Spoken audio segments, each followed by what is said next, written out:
Hey everyone, how's it going? Just wanted to do a short little video here, a little reflection here on one dimension, among many others really, on the theological and even mystical significance of the Filioque.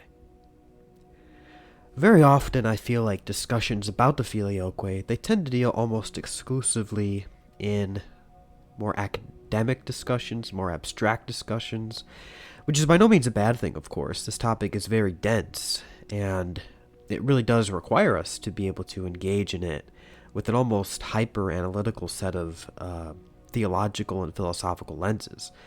So I'm not knocking that, but I do think that it's also important to approach theological issues like this, especially when they relate to the inner life of the Godhead, from a more spiritual or mystical angle as well. And I actually think that doing so can shed additional light on the importance of key Catholic doctrines, and for that reason can also be apologetically useful. So I would like to focus on that today. But before we go on, if you like this video, give it a thumbs up, subscribe to the channel if you like what I do, and if you want to stay updated on when I upload or go live, you can hit the bell to get notified. And also consider supporting the channel here and the work that I do by becoming a patron. It really helps to keep the flow of content going. And details on the perks of becoming a patron can be found in the description and the comments. Okay, so let's get back to the Filioque. Before we get into the Filioque in particular, though, we really should back up a little bit and talk a bit more generally about the inner dynamics of God's Trinitarian life. You know, what does the Trinity really tell us at the most foundational level about who God is in his inner life? Well, it tells us that God, at the innermost center of who he is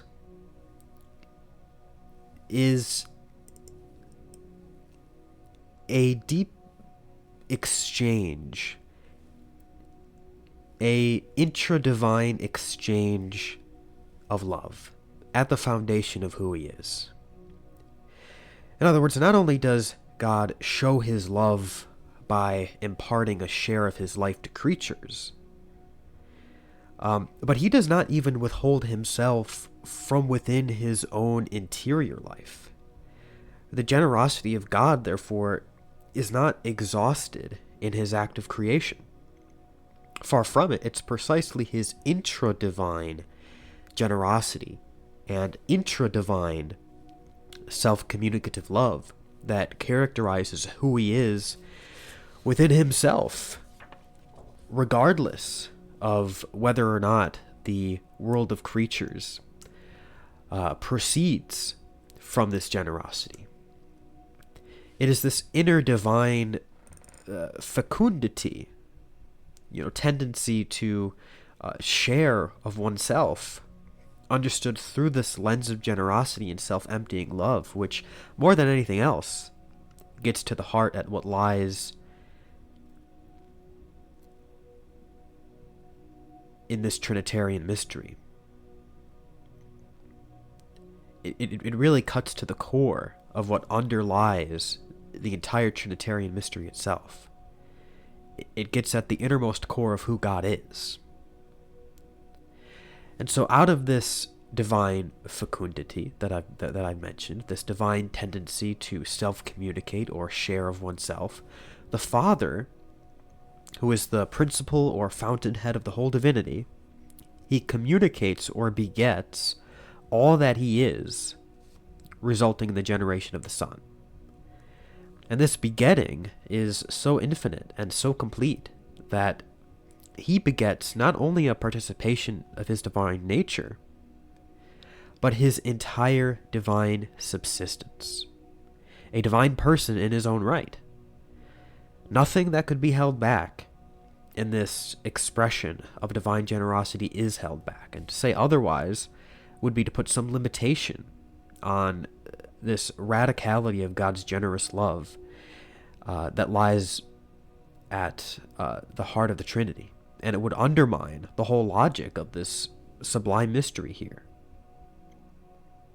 What lies at the heart of this mystery is the bottomlessness of God's own fecund generosity and self-communicative love. That's what lies at the heart of it. And it's because of the infinite fullness of love that is poured out of the Father to the Son that even the love shared between them is not deprived of the fullness of subsistent divinity enjoyed by both the Father and the Son. And for that reason, the shared love itself bears the full character of divine identity as a subsisting divine person in his own right, the Holy Spirit. As Father Louis Boyer puts it, quote, Plato held that God, identified with the good, necessarily produced the world, because the good is diffusive of itself and therefore cannot remain sterile.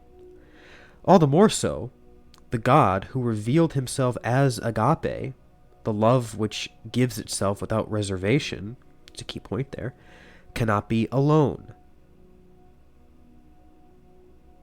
However, paternity is so essential to him that he can only be the father of a son who is really an alter ego, an alter ego. The production of all possible and imaginable worlds would not satisfy this infinitude of God's love. Only by being entirely communicated and projected in his only begotten Son is the paternity of the only God who is Father, and only in this way, perfected. Let me say that again.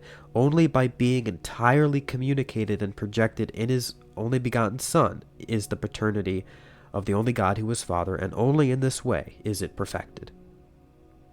Nor is this all. From the Father and the Son proceeds the spirit of sonship. This means, first of all, that to his Son, who receives everything from him, God even gives that which is the soul of his own life, the ability to give himself as he does, to answer the paternal love with a love that is not only a reflection, but its living image, unquote. I think you can see where I'm going here when it comes to the Filioque. Because of this infinitude of the Father's love, out of which the Son is eternally begotten, we must say that the Father gives everything of his, everything that is his, to the Son, except that which is impossible for him to give, namely, what constitutes him as a divine person, his paternity. His paternity is the only dimension to who he is as Father that is incommunicable, because it is his paternity which constitutes him as a divine person, really distinct from the Son and the Holy Spirit. And of course, by extension, his innascibility, or what is also referred to as unbegottenness, right? The fact that he is from no one. Beyond that, though, there's no logical obstacle from everything else that belongs to the Father from being given over to the Son, so that the Son can be the Father's perfect image. As St. Paul says. And as Jesus himself says in the Gospel of John, quote, all things that the Father has are mine. Therefore, I say he will take of mine and declare it to you, unquote. And of course, in this passage, he is actually referring to the giving of the Spirit of truth to the apostles and to the church. And in that context, of course, he's talking about the economy of salvation. But you know, if we limit ourselves to that application, we do undermine, I think, the deeper and more fundamental truth that underlies what is reflected in the divine economy of salvation, namely the infinite and supreme generosity of the Father, who imparts to his beloved Son all that he has to offer, all that he can logically give, which must include the active spiration of the Holy Spirit. There is nothing about the active spiration of the Holy Spirit that is necessarily incommunicable.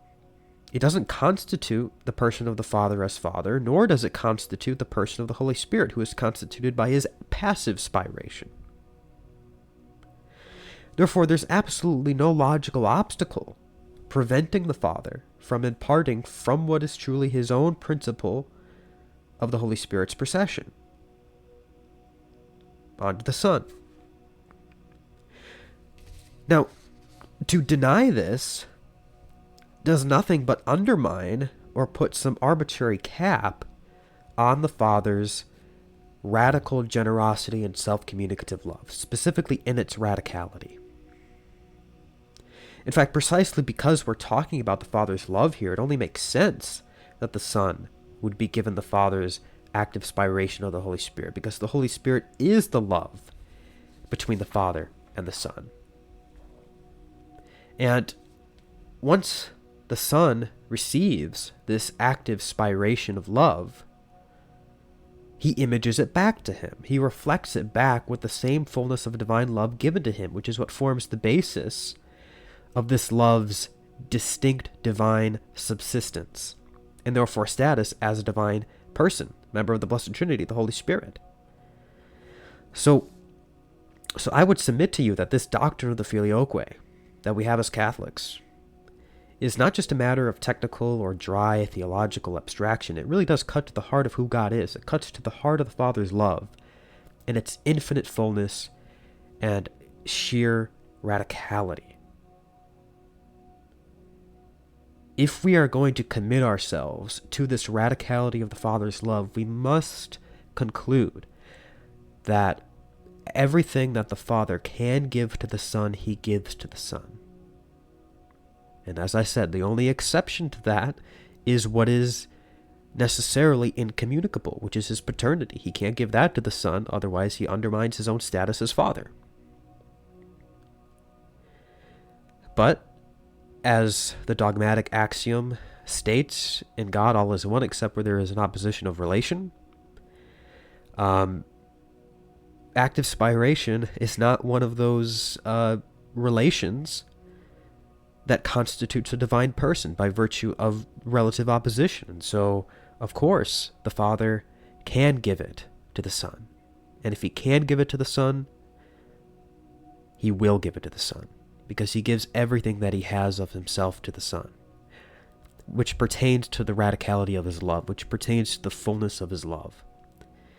And so I think denying this, you can deny it at your own peril, in my opinion, because it's if you deny it, in my opinion, you are undermining something of the radicality of the Father's love. The Father's love is so full and infinite and complete that he can give the fullness of that love over to the Son, which is the active spiration of the Holy Spirit. The Holy Spirit as the love that he gives to the Son. And the Son, upon receiving this active spiration of the Holy Spirit, images it back to him in such an intimate union that it is one principle of spiration. And so all of this Trinitarian theology that we get from Florence, I think it really just derives from this mystical intuition of the radicality of the love that's shared between the divine persons. Like, that's what's at stake here. So that's kind of all I have in terms of just this reflection on the Filioque that I've been thinking about. If you like this video, give it a thumbs up. As I said, comment. I know this might be a little bit controversial of a video, but I'm not trying to make it seem all that polemical. It is just more of a theological reflection. Eventually, I'll do more systematic treatments of the Filioque, but I just wanted to kind of just put this out there, So yeah, if you like the video, give it a thumbs up, comment, like I said, subscribe, hit the bell to get a notification when I go live or upload a video, and do consider becoming a patron. Like I said, it really does help, and you get some things out of it, as I've said before. You get monthly articles, monthly book recommendations, Q&A access, catechetical notes, notes for all the streams, things like that, things of that nature. And I am trying to expand the perks a bit, but it does help out quite a bit to keep the flow of content going, as I've said. So God bless all of you, and I'll see you around.